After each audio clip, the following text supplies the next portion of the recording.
6 పర్యాలు జయించాల గడ్డ మీదకి వెళ్ళి శాసనసభ్యుడిగా ఎంపికై ఒక పర్యాయం శాసన మండలి సభ్యుడిగా ఎంపికై మీ అందరి యొక్క అండదండలతో ఆశీర్వచనాలతో ఈ స్థాయికి ఎదిగి మరి ఈరోజు ఏదైతుందో మరి ఇంతవరకు ఉన్నటువంటి పార్టీ కాంగ్రెస్ పార్టీ నా పట్ల చూపెట్టిన వివక్షత సుదీర్ఘ కాలం ఏదైతుందో 4 దశాబ్దాల పైగా అన్నాడు కాంగ్రెస్ పార్టీ బలోపేతం కొరకు వాస్తవంగా మిత్రులు పెద్దలు కేసీఆర్ గారు ఏదైతుందో 99లో టీఆర్ఎస్ పార్టీ ఆవిర్భావ సందర్భంగా తెలంగాణ రాష్ట్ర ఏర్పాటు మనందరి ఆకాంక్ష మనం కలిసి మరి ప్రయాణం చేయాలని చెప్పని వారు పేర్కొన్నప్పటికీ కూడా ఏదైతుందో ఒక క్రమశిక్షణ గల కార్యకర్తగా నాడు ఏదైతుందో నేను కాంగ్రెస్ పార్టీలో కొనసాగడం జరిగింది. మరి ఏదైతే తెలంగాణ రాష్ట్ర ఏర్పాటు ఆకాంక్ష యావత్ తెలంగాణ ప్రజల యొక్క లక్ష్యం వల్ల మన యొక్క జన్మ హక్కుగా భావించి ఏదైతుందో పెద్దలు కేసీఆర్ గారు తెలంగాణ రాష్ట్ర ఏర్పాటు ఉద్యమ నాయకుడిగా అన్నాడు ఏదైతుందో వారు శాసనసభ్యుడిగా డిప్యూటీ స్పీకర్ ఏదైతుందో పదవికి రాజీనామా చేసి ప్రజాక్షేత్రంలో ఏదైతుందో వీళ్ళ యావత్ తెలంగాణ సమాజాన్ని జాగృతి చేసే విధంగా ఉద్యమించడంతో తెలంగాణ రాష్ట్ర ఏర్పాటు కల సహకారమైంది అని చెప్పక తప్పదని చెప్పంటున్నా. అటువంటి యొక్క కేసీఆర్ గారి యొక్క నాయకత్వంలో వీళ్ళ వాస్తవంగా మరి నేను ఎదుర్కొంటున్నటువంటి యొక్క మానసిక ఇబ్బందుల దృష్ట్యా మరి వారు ఏదైతుందో పెద్ద మనసుతో నాకు చేయూతనిచ్చిండు. మరి పెద్ద మనసుతో నాకు చేయూతనిచ్చేదితుందో ఇలా ఒక ఉద్యమ రథసారథిగా బీఆర్ఎస్ పార్టీలో చేరి ఇలా తెలంగాణ రాష్ట్ర ఏర్పాటు వాస్తవం వారు దశాబ్ద కాలం 2 పర్యాలు ముఖ్యమంత్రి ఏదైతుందో తెలంగాణ రాష్ట్రాన్ని వీళ్ళ జాతీయ స్థాయిలో కాకుండా అంతర్జాతీయ స్థాయిలో దాన్ని నిలబెట్టడం జరిగింది. మరి అటువంటి ఒక రాష్ట్రం ఏదైతుందో ఆనాడు కాంగ్రెస్ పార్టీ ఇవాళ ఏదైతుందో ఒక ఇంకా మెరుగైన రీతిలో పాలన ఇవ్వడం జరుగుతుందని చెప్పినటువంటి భావన ఆశల పల్లకిలో ఊరిగింపజేయడంతో ఏదైతుందో మరి మొన్నటి 23 ఎన్నికల్లో కాంగ్రెస్ పార్టీ అధికారానికి వచ్చింది. కానీ వాస్తవంగా జరిగింది ఏంటి అనేది మనం ఒకసారి ఆలోచన చేయాలని చెప్పి అంటున్నాను. వారు ఆరంభించిన ఒక పథకాలకు ఇవాళ వాటికి ఏదైతుందో మెరుగైన రీతిలో దాన్ని అమలు చేయడం పక్కన పెట్టండి. అసలు కార్యక్రమాలు ఏదైతుందో అమలు మరిచిపోయే విధంగా ఇవాళ ఏదైతే రైతాంగం ఈ దేశానికి అన్నం పెట్టే రైతు వెన్నెం కాని చెప్పి అంటున్నాం. అటువంటి రైతుకి ఏదైతుందో ఒకప్పుడు శిస్తు చెల్లించేది ఉంటుండే. ఆ శిస్తు చెల్లింపు ఏదైతుందో ఆనాడు ఎన్టీ రామారావు టీడీపీ ప్రభుత్వ హయాంలో దాన్ని రద్దు చేస్తే వీళ్ళ కేసీఆర్ గారు ఏదైతుందో వీళ్ళ దేశంలోనే కాదు అంతర్జాతీయ స్థాయిలో కూడా పెట్టుబడి సమకూర్చే ప్రతి ఎకరానికి ఏదైతుందో 5,000 రూపాయలు చొప్పున 15 రూపాయలు పెట్టుబడి అందింపజేసే విధంగా కార్యక్రమాలు అమలు తలపెట్టడం జరిగింది. ఇవాళ కాంగ్రెస్ పార్టీ వస్తే 15,000 ఇస్తామని చెప్పామే. ఇలా 15,000 కాదు కదా, అసలు 10,000 అమలు 3 పంటలు కోల్పోయినామని చెప్పి అంటున్నాం. ఇలా రబ్బీ పంటకు వచ్చిందే మనం అందరం గమనిస్తున్నాం. ఇలా ఒక ఎకరానికి ఇచ్చారు అంటున్నారు 6,000 రూపాయలు అని చెప్పని. ఇలా రెండో పంట కేసీఆర్ గారి వాళ్ళు జయించాల పట్టాలకు వస్తుందని చెప్పని ఇలా ఏదైతే రెండో ఎకరా కూడా మేము ఇస్తామని చెప్పని మళ్ళీ ప్రకటన చేయడం జరిగిందని చెప్పి అంటున్నాం. మనం ఏ కార్యక్రమాన్ని తీసుకుందని చెప్పి అంటున్నాను. నేను కళ్యాణ లక్ష్మి ఆడబిడ్డల పెళ్లికి తోడ్పడే విధంగా ఏదైతున్నదో వారు 50,000 నుండి ఆరంభింపజేసి 1,00,000 రూపాయల ఆర్థిక సాయం అందింపజేయడం అని చెప్పి అంటున్నాం. కాంగ్రెస్ పార్టీ ఏదైతుందో తులం బంగారం జోడిస్తామని చెప్పన్నారు. మరి తులం బంగారం ఏమైందో మరి ఎవరికైతే కళ్ళ రాలేదని చెప్పి అంటున్నాను. మీరు ఏ కార్యక్రమం తీసుకోండి అని చెప్పండి. రైతు బీమా పథకం అని చెప్పి అంటున్నాను. మీరు ప్రసూతి వైద్య సదుపాయం కొరకు ఏదైతుందో ఒక తల్లికి అండగా నిలవాలి, పాపకు అండగా నిలవాలని చెప్పని కేసీఆర్ కిట్ అమలు చేసి తలపెట్టడం చెప్పి అంటున్నాను. ఇలా బలహీన వర్గాలకు అండగా నిలిచే విధంగా అది ఏ వర్గమే కానివ్వండి కాక మరి తోడు నిలిచే విధంగా కార్యక్రమాలు అమలు చేసి తలపెట్టడం జరిగిందని చెప్పి అంటున్నా.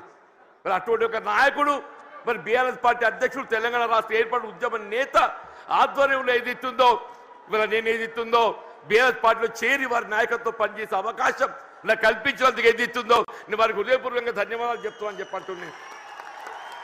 మరి ఏదైతుందో వాస్తవంగా వీళ్ళ వేదిక చూస్తుంటే మా మిత్రుడు రమణ గారు గతంలో ఈ ప్రాంతాన్ని ప్రాతినిధ్యం వహించిన శాసనసభ్యుడిగా పార్లమెంట్ సభ్యుడిగా ఎంపికైండు, శాసన మండలి సభ్యుడిగా కొనసాగుతుండు. ఇలా వారితో కలిసి పనిచేసే ఒక ప్రయాణం చేసే అవకాశం నాకు లభించాలని చెప్పి అంటున్నాం. సోదరి దావ వసంత గారు వీళ్ళ జగిత్యాల జిల్లా మొట్టమొదటి జిల్లా ప్రజాపరిషత్ అధ్యక్షురాలిగా ఈ ప్రాంతానికి సేవలు అందించిందని చెప్పి అంటున్నా. మా మిత్రుడు గంగుల కమలాకర్ గారు గతంలో మంత్రివర్గిగా కరీంనగర్ శాసనసభ్యుడిగా సేవలు అందించిందని చెప్పి అంటున్నా. మా సోదరుడు కౌశిక్ రెడ్డి గారు అని చెప్పి అంటున్నాను. మా మిత్రుడు విద్యాసాగర్ రావు గారి యొక్క తనయుడు సంజయ్ విద్యాసాగర్ రావు గారి తనయుడు సంజయ్. మరి సంజయ్ అంటే వేరే అనుకునేదని చెప్పంటున్నా ఆయన.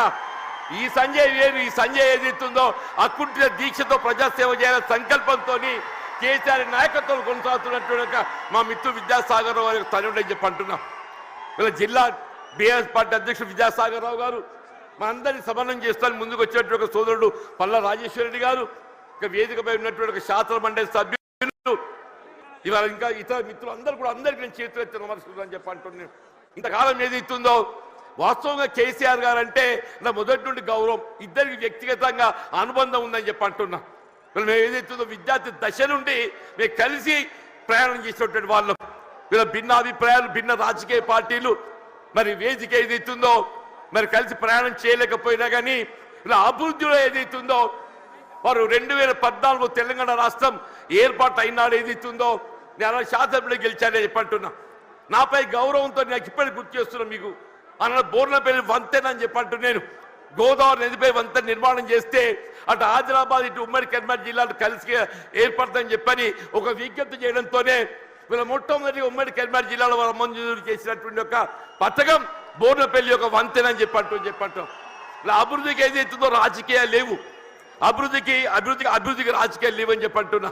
ఆ విధంగా అభివృద్ధి చేసినటువంటి ఒక మరి గొప్ప నాయకులు ఏదైతుందో మరి కేసీఆర్ గారు అని చెప్పంటున్నాం.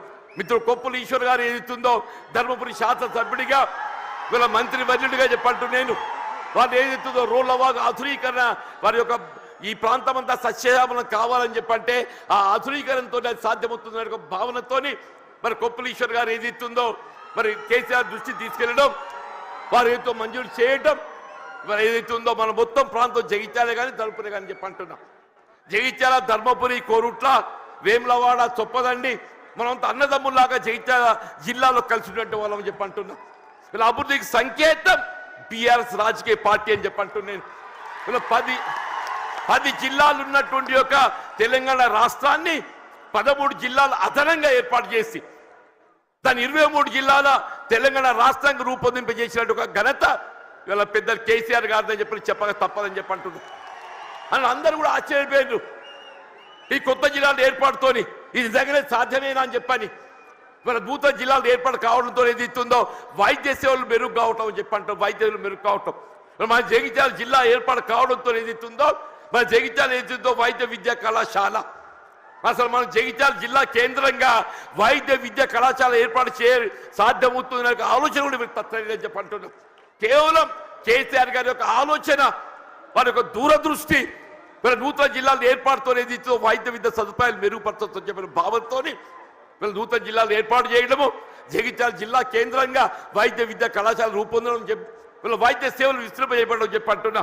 భవిష్యత్తులో సూపర్ స్పెషాలిటీ వైద్య సేవలు మనం పొందబోతున్నాం చెప్పంటున్నా. అది విద్య రాజ్యాంగం కల్పించిన హక్కు అని చెప్పంటున్నా.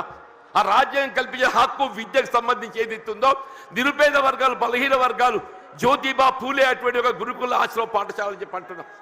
ప్రతి నియోజకవర్గంలో ఆడబిడ్డలు బాలకి ఏదైతుందో జ్యోతిబా పూలే మరి గురుకుల ఆశ్రమ పాఠశాల, బాలులకు ఏదైతుందో జ్యోతిబా పూలే మరి ఒక గురుకుల ఆశ్రమ పాఠశాల, అల్పసంఖ్యాక వర్గాలు ముస్లిం బిడ్డలకు అని చెప్పంటున్నా. ఎన్నడూ ఊహించినటువంటి ఒక విద్యా సదుపాయాలు కల్పించాలని చెప్పని ఇవాళ ముస్లిం బిడ్డలకు ఏదైతుందో అల్పసంఖ్యాక వర్గాలకు ఏదైతుందో మైనారిటీ స్కూల్స్ ఏర్పాటు చేయడం, ఎస్సీ ఎస్టీ అని చెప్పంటూ నేను ఇలా వాస్తవంగా తెలంగాణ రాష్ట్రానికి గిరిజన బిడ్డలు ఏదైతుందో బీఆర్ఎస్ పార్టీ మనం ఒకడు చెప్పంటూ నేను జనాభా ప్రాతిపదికన కల్పించాల్సిన రిజర్వేషన్ సౌకర్యం తెలంగాణ రాష్ట్రం ఏర్పాటుతో ఏదైతుందో ఇలా గిరిజన జనాభా తెలంగాణ రాష్ట్రంలో కేంద్రీకృత కావడంతో ఆ గిరిజనులకు అంతవరకు ఉన్నట్టు 6% రిజర్వేషన్ 10% పెంచి అని చెప్పంటున్నా. ఇలా విద్యా ఉద్యోగాలలో గిరిజన బిడ్డలు వాళ్ళ లంబాడా కానివ్వండి, ఆదివాసీ కానివ్వండి, ఎవరికైనా ఏదైతుందో వారి భవిష్యత్తు నిర్దేశించినట్టు ఒక గొప్ప మరి నాయకత్వం కేసీఆర్ గారు అని చెప్పక తప్పదని చెప్పంటున్నా. ఇలా వాస్తవంగా ఈ దేశానికి ఏదైతుందో అన్నం పెట్టే రైతుకు సాగునీరు కావాలని చెప్పంటున్నా. ఉచిత విద్యుత్ సదుపాయం ఏదైతుందో గతంలో నిర్దేశిత వేళల్లో విద్యుత్ అందింపజేస్తే వీళ్ళు ఏ విధమైనటువంటి ఒక ఆంక్షలు లేకుండా 24 గంటలు ఏదైతుందో రైతాంగానికి ఉచిత విద్యుత్ కల్పింపజేసిన ఒక ఘనత బీఆర్ఎస్ పార్టీ అధ్యక్షుల అధినేత కేసీఆర్ గారికి దక్కుతుందని చెప్పంటుండే. ఇలా ప్రాణహిత నదీ జలాల వినియోగం దేవాలనే పురాణిత నదీ జలాలు వినియోగంలోకి వస్తేనే కానీ ఏదైతుందో మన తెలంగాణ రాష్ట్రం రైతాంగం ఏదైతుందో మన పంటలు పండు సాధ్యమవుతుందని చెప్పి అంటూనే ఉమ్మడి రాష్ట్రంలో వైఎస్ రాజశేఖర